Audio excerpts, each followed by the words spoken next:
Listen, pick up a bottle of apple cider vinegar. Most people who buy it are told the same thing. Drink it straight. A full swallow every morning, nothing added, nothing diluted. I want to tell you what that does to a throat over time. Apple cider vinegar is one of 5 things in this cup. I have been putting it in here every morning for 40 years. But the way you use something matters as much as the thing itself. Stay with me. My name is Miriam Hostetler. I am 77 years old, and I have lived on this farm in Lancaster County, Pennsylvania, my whole married life. No electricity from the grid. We heat with wood, keep a root cellar, tend 4 beehives in a small apple orchard.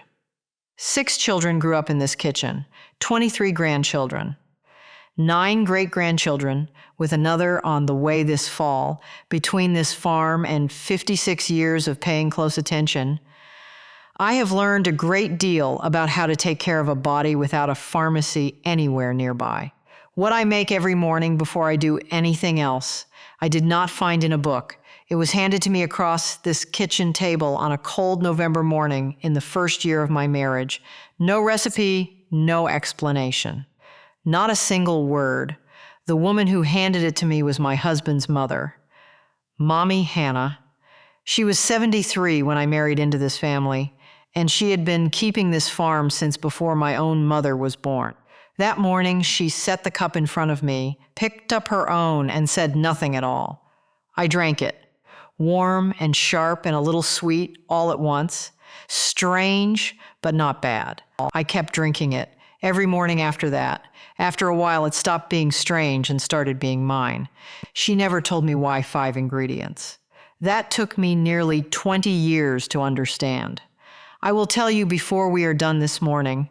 Today, I am going to show you exactly what is in this cup, in what amounts, and in what order. And there is one moment in the making that almost every recipe gets completely wrong. Not the ingredients, the moment. I will show you precisely when it matters and why. I also need to say something that has been sitting with me for a few years.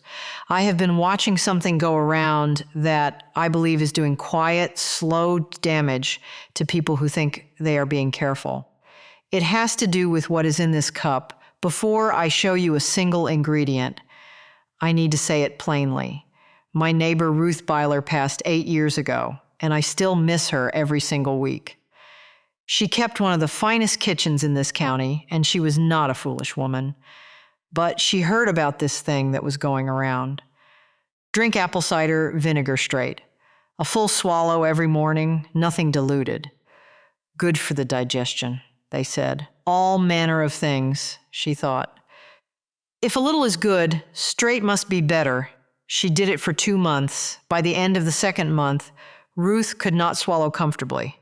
She said it felt like something rough had settled in her throat and would not leave.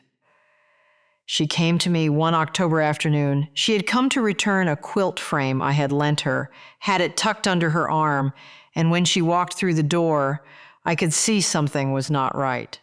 She sat down and told me what had been happening. I said, "Ruth, how long?" 2 months, she said. Every morning. I said, "Vinegar is an acid. A real acid, the same family your stomach uses to digest food. The enamel on your teeth is not built for it. The lining of your throat is not built for it. Repeated exposure to something that concentrated will wear things down, the same way river water wears down stone, slowly and quietly, until one day you notice the damage is already done." She stopped that week. It took a good while to heal, and she was uncomfortable for longer than either of us wanted. The last thing she said before she left, she tucked the quilt frame back under her arm, looked at me, and said, "I suppose the English made a trend out of something that was always meant to be diluted." She was right. Apple cider vinegar belongs in this cup, and it is one of the 5 things I trust most. But as one part of 5, warm, diluted, balanced by what surrounds it, that is something else entirely. And there is still one more thing about the vinegar I need to tell you, not about the amount, about the moment you add it. That changes what you end up drinking, and nearly every recipe gets it wrong. I will show you exactly when. But first, let me tell you why 5 things and what Mommy Hannah said when I finally asked her. I asked her once, the 3rd winter of our marriage. I said, Mommy Hannah, why 5 things? Why not 3? Why not simply the ginger in hot water and be done with it? She looked at me. She said, because one of them does not work without the others. And then she went back to her sewing. I turned that over in my mind for nearly 20 years. I tried taking things out. I tried simplifying. And slowly, through enough mornings, I began to understand what she meant.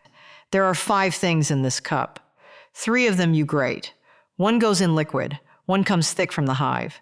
And between them, there is a particular pair.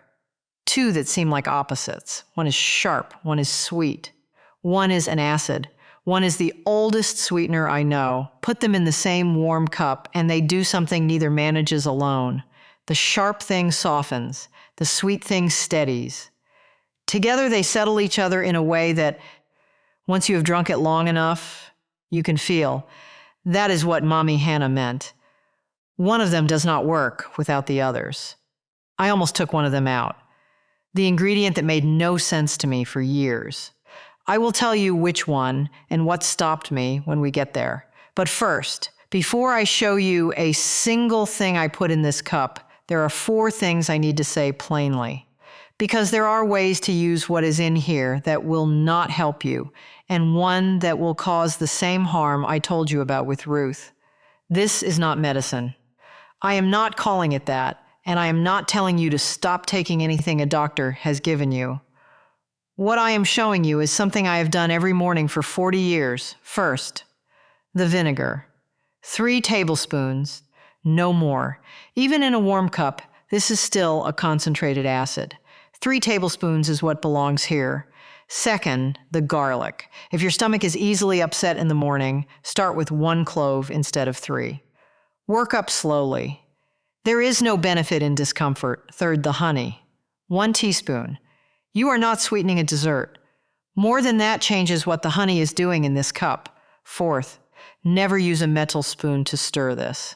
I noticed years ago a faint off taste whenever I used metal with this particular combination.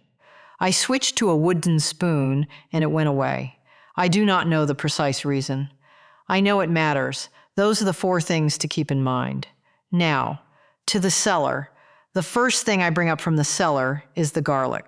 Every August, my granddaughters come and we braid it together. All the bulbs we pulled and dried through July spread out on the barn floor. The girls like the braiding. We sit there for most of a morning, and by the end, 20 or 30 ropes hang in the cellar. When I go down in the dark at 5 in the morning and smell that cool, damp earth with the dry, sharp garlic underneath it, I think of those mornings every single time. 3 cloves. Not 2, not 4. 3 sits in the middle of the other flavors without pushing them out of the way. Here is what most recipes get wrong. Grate the garlic and add it straight away. I do not do that. I grate it into the bowl and I leave it 5 minutes at least while I do everything else. I noticed years ago the cup tasted different when I hurried the garlic versus when I let it rest. I cannot tell you the precise reason. I can tell you the difference is real. The apple is next. And the reason the skin stays on is not what most people expect. There is an apple tree outside my kitchen window. I believe Mommy Hannah planted it the autumn of my first year on this farm. That was her way, doing things quietly and not mentioning them. It has been there 56 years now, and every fall it gives more apples than I can put up in a season. I wash the apple with cold water, a good scrub, nothing else. The skin stays on, always. It holds things the flesh alone does not, and I believe it is part of why this cup does what it does. I still miss Ruth most in October when the apples come in heavy. She used to help me press cider the first weekend of the month every year for as long as I can remember.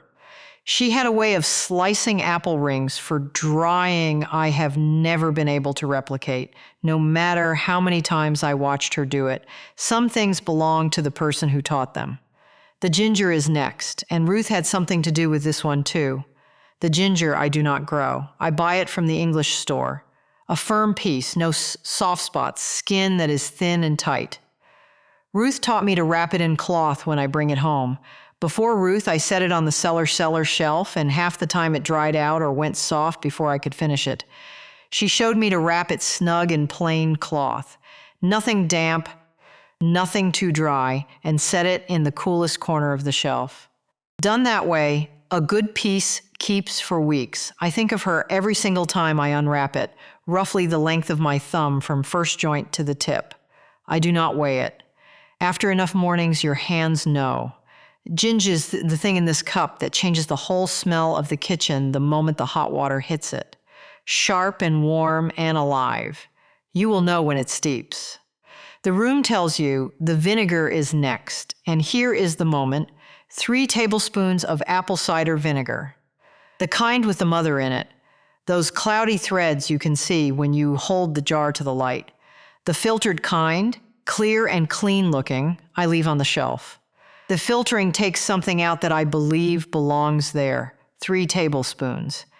Vinegar should not be the loudest thing in this cup. It is a quiet presence, a slight sharpness at the back of the throat, a warmth a moment after you swallow. If it is louder than that, there is too much. Now, you set the vinegar aside. You do not add it yet. The vinegar goes in last, after the steeping. After the cup is poured, strained, and given a few minutes to cool slightly. Then, and only then, you add it. Mommy Hannah always did it this way. When I learned to do the same, the cup was different, quieter, more settled. It took time to notice. But once I did, I never went back. One ingredient remains. The one I almost removed. The one she meant I keep bees. 4 hives at the far edge of the property, near where the orchard runs into the meadow. My husband built the first hive the second spring we were on this farm, and the bees have been there ever since. Each fall I take what the hives can spare. Each morning all year, 1 spoonful of that honey goes in this cup. About 15 years ago, I started second-guessing it. Just sugar, I told myself. Why sweeten it? I removed the honey for 2 weeks. The cup was fine. But something was different, and I could not name it. When Ruth came by, I mentioned it. She looked at me and said, "Miriam, what did Mommy Hannah tell you when you asked why 5 things?" I said, "She said one of them does not work without the others." Ruth said, "And you thought she meant the garlic." She meant the honey. Vinegar and honey sit on opposite ends of a table. One sharp, one sweet, one an acid, one thick from the comb. In the same warm cup, they settle each other. The honey softens what the vinegar sharpens. That is what Mommy Hannah meant. That is why 5 and not 4, 1 teaspoon. You are not sweetening a dessert. You are completing something. The kettle is ready. Let us make the cup. 3 things go into the ceramic mug together. The grated garlic, the grated apple, the grated ginger, all at once. Then I pour 400 milliliters of boiling water directly over them. The smell when that hot water hits is something. The ginger comes up first, the garlic underneath it, the apple softening the edge of both. The whole kitchen changes. That is how you know it is right. I cover the mug with a small plate, whatever flat thing is close to hand, and I leave it 10 minutes. Exactly 10, under 8 minutes. The cup tastes thin, something is still held back. Over 12 or 13, the ginger turns. Not badly, but enough that you notice. 10 minutes is where everything opens and nothing has gone too far. That is the window. That is the way I have always done it.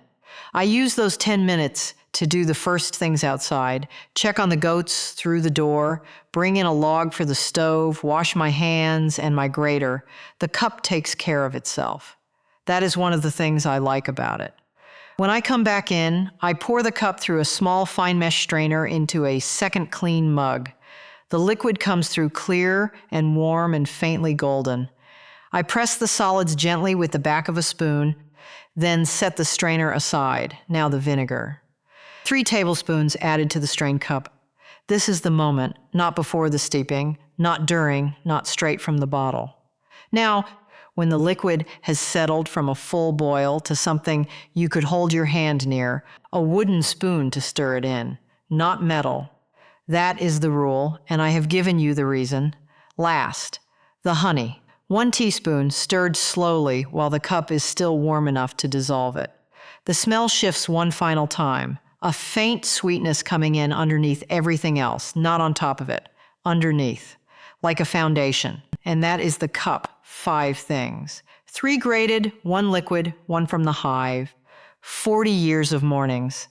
Made the same way in this kitchen before the sun comes up. 2 things before I let you go.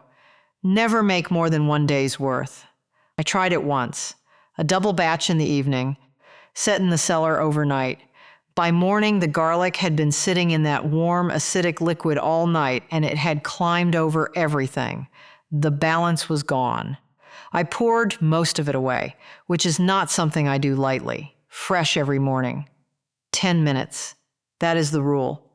And for the winter months, a small pinch of cinnamon goes in during December and January. Just a pinch, enough to feel at the back of the throat as the cup goes down. My husband always knows when I have added the cinnamon because he comes downstairs a little earlier on those mornings. He will not admit that is why. But it is why. This cup is not a cure for anything. I want to be clear about that, and I will not say it only once. I have never called it medicine. I have never told my grandchildren it would fix something broken. It is what I do each morning to take care of the body I have been given, for what time I have been given it. Here is what I know honestly. I am 77 years old. I raised 6 children on this farm. I still go out to the goats every morning before 6. Whether this cup is part of that or simply part of the morning, I cannot separate one from the other, and I do not try to. What this cup will not do, it will not replace sleep. It will not replace real food. It will not undo what years of neglect have done to a body. If you are unwell, go to a doctor. I am not the right person for that. What it will do is give you something real to make with your own hands at 5 in the morning, something that costs almost nothing, that has been in kitchens like this one for as long as anyone in my family can trace. That is not a small thing, but it is the honest size of it. Think about what is sold to people for the same purpose as this cup, the bottles on the shelf, the powders, the capsules with long ingredient lists and longer promises. All of them offering some version of what 5 plain things from a garden, a cellar, and a hive have done quietly for generations. I understand why people buy them. They have been told to.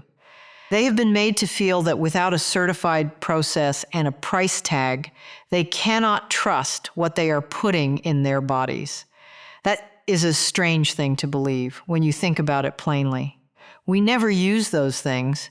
Not because we are clever, but because we could not. When there is no store 2 roads over, when the only thing between your family and a hard winter is what you have grown and what you know, you learn to understand simple things. You learn what each of the 5 ingredients actually does. You learn why the order matters. You learn what happens when you take one of them out. That understanding belongs to you. It does not expire. It does not need a subscription. The knowledge that makes this cup work is not hidden. It is just quiet. Quiet things do not advertise. Quiet things do not send you a reminder when you are running low. Quiet things sit in a root cellar and wait for the morning when you remember they are there. A woman who can make this cup from her own garden and her own hive needs no bottle from anyone. That is the whole of it. Here is what I want you to do tomorrow morning. Before you eat anything, before coffee, before anything else, make this cup. Garlic first. 3 cloves, grated, left to rest 5 minutes. Apple next, skin on, same grater. Ginger, thumb length, same grater. Boiling water over all 3 in a ceramic mug. Cover it 10 minutes. Strain into a second mug, vinegar last. 3 tablespoons, Woodson spoon. Honey, 1 teaspoon. Stir until dissolved. That is the whole of it. Tell me in the comments, what do you drink first thing every morning, and how long have you been doing it that way? I am always curious, and my daughter-in-law reads them to me in the kitchen. The answers come from places I have never been and mornings I will never see. Next time, there is something I have done with apple peels and garlic skins for 40 years that most people throw away without a second thought. I had a reason for saving them long before I could explain it. I think you will want to know what it is. The good Lord keep you. Come back and see me soon.